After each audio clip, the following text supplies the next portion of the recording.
बेटी का बलिदान। सृष्टि मयंक से बहुत प्यार करती थी। वो उसके साथ अपने सुनहरे भविष्य के सपने देखती। लेकिन जब ये बात उसके माता पिता को पता चलती है, सृष्टि, तुम घर वापस आ जाओ, कोई जरूरी काम है। पर माँ, कल मेरा ऑफिस है, मुझे छुट्टियों के लिए अप्लाई करना होगा। नहीं, इतना वक्त नहीं है, बस तुम आ जाओ जल्दी से। सृष्टि घर आती है तो पहले से ही कुछ लोग घर में बैठे होते हैं। वो लोग सृष्टि को देखने आए होते हैं। उसी में एक लड़का भी होता है, साहिल। मुझे सृष्टि पसंद है, मैं शादी के लिए हाँ करता हूँ। लेकिन माँ, आप तो जानती है कि। अरे चुप, कुछ मत बोल। सभी सृष्टि को चुन्नी चढ़ाकर चले जाते हैं। माँ, मैं किसी और से प्यार करती हूँ।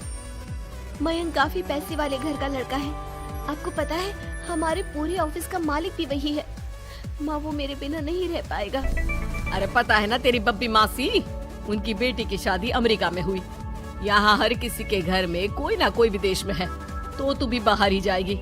साहिल ने इतनी लड़की रिजेक्ट की है।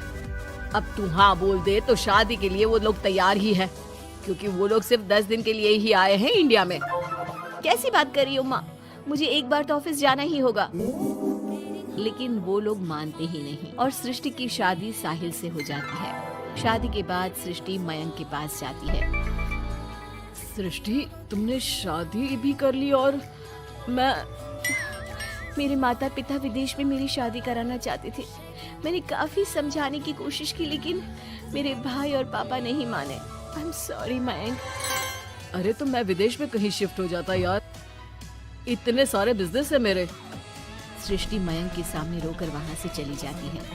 लेकिन शादी के बाद जब वो विदेश साहिल के घर जाती है तो देखो, ये एक कमरा है मेरा, मैं यहीं रहता हूँ। और ये एक सोफा कम बेड है। रात में मैं इसे बेड बना लेता हूँ और दिन में सोफा। और देखो, मैं ज्यादा कमाता नहीं हूँ, तो तुम्हें भी मेरी मदद करनी होगी फाइनेंशियली। सृष्टि हाँ में सर हिला देती है। अगले दिन साहिल के जाने के बाद वो माँ को फोन करती है। क्या है माँ, कहाँ शादी करवा दी? एक तो कोई चेहरा यहाँ अपना सा नहीं दिखता, ऊपर से ये घर। विदेश के नाम पर क्या कर दिया आपने माँ? साहिल यहाँ सेटल भी नहीं है। मयंक के तो कितने बिजनेस थे, आलीशान बंगला, नौकर चाकर।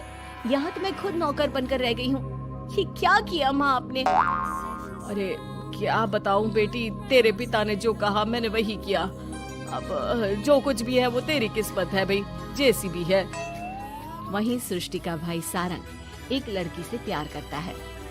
माँ, मैंने शादी कर ली है निशा से। क्या? शादी कर ली? और वो भी निशा से? और उसके माँ बाप तो नहीं मान रहे थे ना? भाग्य की है माँ, अब वो अपने घर में और मैं अपने घर में। और कैसे बात कर रहा है? उसके पिता तो बड़े कमिश्नर है, उठाकर जेल में डाल देंगे तुझे। तभी तो किया है पापा। और ऐसे कैसे डाल देंगे जेल में? लड़की उनकी भी बालिग है। अरे पर बेटा, वो लड़की ठीक नहीं है। देखो, किसी लड़की के बारे में ये बात मत बोलो। तुम्हारा लड़का ठीक है क्या? काश मैंने सृष्टि की शादी भी उसकी पसंद से की होती, तो आज मुझे इतना रोना तो ना आता। अरे माँ, तुम उसकी बात पर मत आया करो ना। विदेश में है, जहाँ लोग जाने के लिए मरते हैं। हाँ, लेकिन छोड़ो और ये बताओ कि बहू को घर कैसे लाया जाए? सभी मिलजुल कर फैसला करते हैं कि वो लोग सारंग की बीवी यानी कि अपनी बहू के घर जाएंगे। सारंग, माँ और पिता वहाँ जाते हैं, जहाँ पर बहन जी, अब तो बच्चों ने शादी कर ली है, तो आप लोगों का भी आशीर्वाद मिल जाता तो। पता चला हम लोगों को भी। देखिए, मुश्किल है कि हम उसे आप लोगों के घर भेजे। हैं? ऐसे कैसे मुश्किल है? और क्यों नहीं भेजेंगे? बीवी है वो मेरी, भेजना तो पड़ेगा ही। लड़के को बहला फुसला कर भगाने के आरोप में अंदर कर दे क्या? अरे देखिए साहब, इतना कानून तो हमें भी आता है। आपकी लड़की कोई नाबालिग नहीं है। तभी वहाँ निशा आ जाती है। रुकिए मम्मी पापा, सारंग में कोई कमी नहीं है। हम लोग इसे कोई बिजनेस खुलवा देंगे ना। देखो, एक बात बता देती हूँ, मुझे तुम्हारे घर नहीं जाना। अरे ऐसी कैसी बात कर रही हो? हम लोगों ने शादी की है, पति पत्नी है हम दोनों, और क्यों नहीं जाना? तो फिर शादी क्यों की? शादी इसलिए की क्योंकि तुम मुझे अच्छे लगे, लेकिन इतना बड़ा घर शान और शौकत छोड़कर तुम्हारे साथ आने के लिए मैं रेडी नहीं हूँ। एक तो तुम्हारा घर जिस मोहल्ले में है वो मोहल्ला बहुत खराब है, वहीं से शायद हमारी काम वाली भी आती है ना माँ? हाँ हाँ, इन्हीं लोगों के पीछे वाली गली से आती है कमला। देखो सारंग, पापा हम लोगों को आराम से पॉश कॉलोनी में फ्लैट दिला देंगे, काम भी शुरू करवा देंगे, तो तुम हम लोगों के साथ रहो। रही बात माँ पापा की तुम्हारे, तो रोका किसने है? साल में होली दिवाली मनाने हम जाया करेंगे ना उनके घर। सारंग अपने माँ पापा से कहता है, माँ मुझे निशा की बात ठीक लग रही है, वैसे भी आप लोगों के साथ तो पूरी लाइफ स्ट्रगल ही करता रहूंगा। अरे कैसी बात कर रहे हो सारंग, हम लोग यहाँ बहू लेने आए थे, बेटा देने नहीं। अब देखिए जो होना था वो तो हो गया, अब तो आप सारंग को यहीं छोड़ दीजिए और विदाई लीजिए। हाँ हाँ माँ, मैं अब यहीं रहूंगा, आप लोग जाओ, मैं अब उस मोहल्ले में नहीं आने वाला। सारंग के माता पिता वहाँ से चले जाते हैं। अब जब भी माँ सारंग को फोन करती तो या तो वो फोन काट देता या उठाता ही नहीं।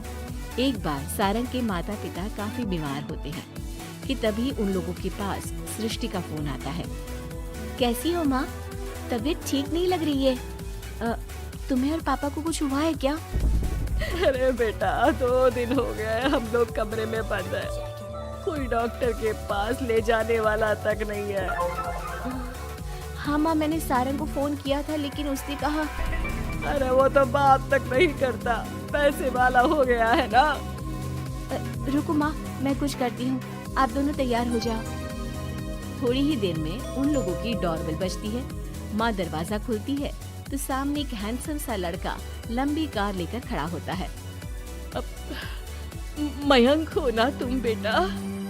मयंक उन दोनों के पैर छूता है और डॉक्टर के पास ले जाता है। डॉक्टर, मैं आप लोगों को अंकल आंटी के घर का पता दे दूंगा, आप इन लोगों के घर हफ्ते में एक बार जाकर रूटीन चेकअप कराना। जी जी मयंक जी, जैसा आप कहें, आखिर ये अस्पताल आप ही का तो है। मयंक का रुतबा देखकर माँ बाप को अफसोस होता है कि क्यों उन लोगों ने विदेश के नाम पर बेटी को बाहर भेज दिया, लेकिन बेटी ने भी उनका मान रखा। चाहती तो निशा की तरफ भागकर वो भी शादी कर सकती थी। क्या सोच रहे हैं आप लोग? चलिए मैं आप लोगों को घर छोड़ देता हूँ। और हाँ, मैं और सृष्टि आज भी अच्छे दोस्त हैं, तो आप लोगों को कोई भी समस्या हो तो फोन कर दीजिएगा।